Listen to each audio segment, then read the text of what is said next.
getting? Well, the site's been up since December of last year. When we wrote this bill, the Sunshine Portal Act, it was required to be up and running by July 1st of 2011. The good news is we got it up and running in December 2010. Now, what we've rolled out is, we call it a soft rollout. The idea being that it is basically the architecture of the Sunshine Portal site. You can go in there, you can see how it's going to work. There is some data in there now. But we set it up in an interactive way where individuals could go in there and look at it and then give us some direct feedback.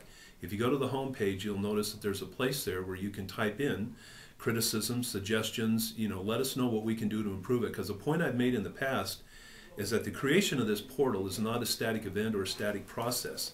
This is going to change, it's going to morph, it's going to improve as we get more feedback from the public, as technology improves, and as these databases become more integratable where this data can flow in real time back and forth into the portal. So what kind of feedback have you been getting from the public, as you suggested that you had requested they give you? Well, one of the first things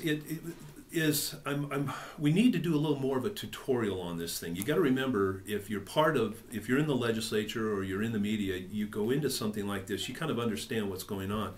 But we have to build this thing with the assumption that people will be going into this thing to educate themselves about state government and begin to try to understand what the numbers and some of the things that they're seeing in there will mean.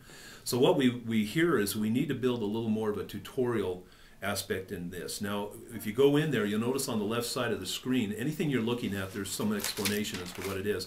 But I'd like to see more of a video kind of tutorial, just starting off with State Government 101 and explaining to people exactly how things are working or supposed to work. And then what you're seeing in there will make more sense. So that's one thing we've heard. Plus, we don't have nearly enough information in there. And one of the big discrepancies right now is we don't have public education in there. That accounts for half of the state budget. And the whole point of the portal was to have the business of state government in there. Well, half of it's missing because we don't have public education. And Senate Bill 327 this year, a bill that I'm sponsoring, will require public education information to be on the Sunshine Portal. So we're looking to expand it. In your opinion, what constitutes real transparency?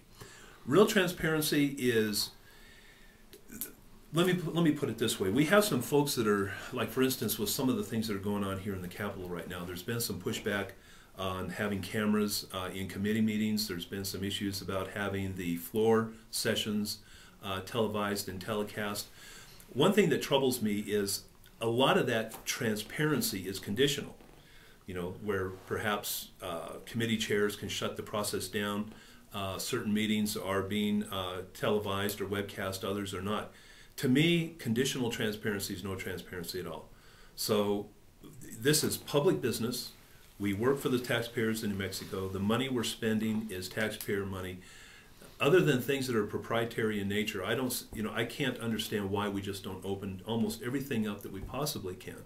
Because we're here, we work for the taxpayers, and we're doing their work, and it should be transparent. With that said, would you favor any legislation that allows the public and reporters access to the raw electronic records rather than material and documents that are in an Adobe Flash PDF format that has already been filtered by government officials?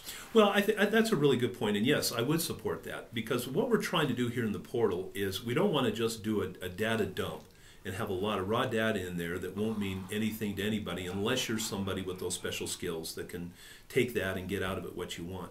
So the portal was set up to be user-friendly, more or less for lay people to get in there and get some general information. There's something separate of that, in my opinion, is just having that raw data, those databases of massive raw data should be available to anybody that wants to get it.